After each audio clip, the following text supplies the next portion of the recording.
આજે ગણપતિ બાપાનો પ્રાગટ્ય દિન પાલ સિદ્ધિવિનાયક ગણપતિ મંદિરમાં ભવ્યાતિ ભવ્ય ગણેશ યોગ યોજાશે। આજે તારીખ 13 ફેબ્રુઆરી 2024 ને મંગળવારે અંગારકી વિનાયક ચતુર્થીની સાથે માઘી ગણેશ ઉત્સવનો યોગ સર્જાશે। માઘી ગણેશનો મહિમા મહારાષ્ટ્રમાં ખૂબ જ વ્યાપક છે।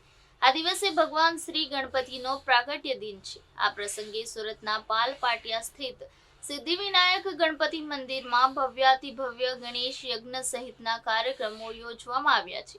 વધુ માહિતી આપતા સિદ્ધિવિનાયક ગણપતિ મંદિર પાલ પાટિયાના મેનેજિંગ ટ્રસ્ટી નીતિનભાઈ મહેતાએ જણાવ્યું હતું કે મંગળવારે અંગારકી વિનાયક ચતુર્થી અત્યંત શુભ યોગ સર્જવાનો છે, કેમ કે આ દિવસે દેવાધિદેવ વિઘ્નહર્તા ભગવાન શ્રી ગણપતિ બાપ્પાનો પ્રાગટ્ય દિન છે।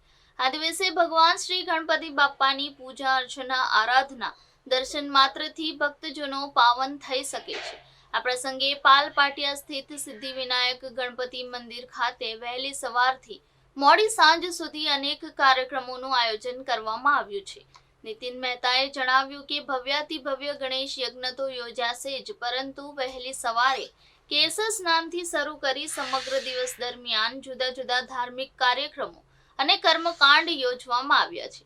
આ પ્રસંગે સમગ્ર ગુજરાતભરમાંથી સુરત આવનારા ભાવિક ભક્તો માટે ખાસ વ્યવસ્થા કરવામાં આવી છે। મહારાષ્ટ્રમાં આ પર્વને માઘી ગણેશ જન્મોત્સવ તરીકે ઉજવવામાં આવે છે અને તેની ઉજવણી એક દિવસ પૂર્વેથી શરૂ થઈ જાય છે।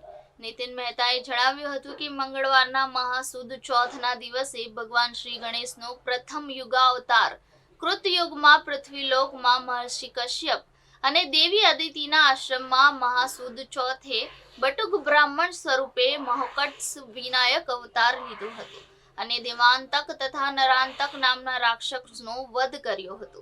સુવર્ણ સમાન પિત્તવર્ણ તેમની 10 ભુજાઓ હતી અને વનરાજ સિંહ એમનું વાહન હતું। જય ગણેશ। સિદ્ધિવિનાયક મંદિર પાલ સુરતના મેનેજિંગ ટ્રસ્ટી નીતિન મહેતા આજે આ શુક્લ પક્ષની મહા મહિનાના શુક્લ પક્ષની ચોથ એટલે કે વિનાયક ચોથ એ ગણપતિ દાદાનો પ્રાગટ્ય દિન હોવાથી અહીંયા ગણેશ યાગનું આયોજન કરવામાં આવ્યું છે। આ મંદિરમાં આજે લગભગ 125 જેટલા યુગલો આ ગણેશ યાગમાં જોડાયા છે અને ઉત્સાહભેર તેઓ અહીંયા આ પ્રસંગે ઉપસ્થિત રહીને મંદિરના જે કાર્યકરો છે તેનો પણ ઉત્સાહ વધાર્યો છે। મિત્રો, આ સિદ્ધિવિનાયક મંદિર પાલ એ આજે ખૂબ વિખ્યાત મંદિરોમાંનું એક મંદિર આ સુરત શહેરનું છે। સમગ્ર દક્ષિણ ગુજરાત અને સુરત શહેરમાંથી હજારોની સંખ્યામાં સવારે 6 વાગ્યાથી લોકો આવી રહ્યા છે અને મોડી રાત સુધી અહીંયા લોકો આ દર્શનનો લાભ લે છે। માઘી ચોથ ચતુર્થી એ મહારાષ્ટ્રમાં ખૂબ પ્રચલિત છે આ તહેવાર। આ વખતે પણ આ મહિનામાં ચોથને દિવસે વિનાયક ચોથને દિવસે આ ગણેશ યાગ અને દિવસ દરમિયાન ગણપતિની આરાધના અનેક કાર્યક્રમો આ મંદિર ટ્રસ્ટ દ્વારા હાથ ધરવામાં આવ્યા છે। સૌને આ મંદિરમાં દર્શને પધારવા માટે આગ્રહભર્યું નિમંત્રણ છે। જય ગણેશ।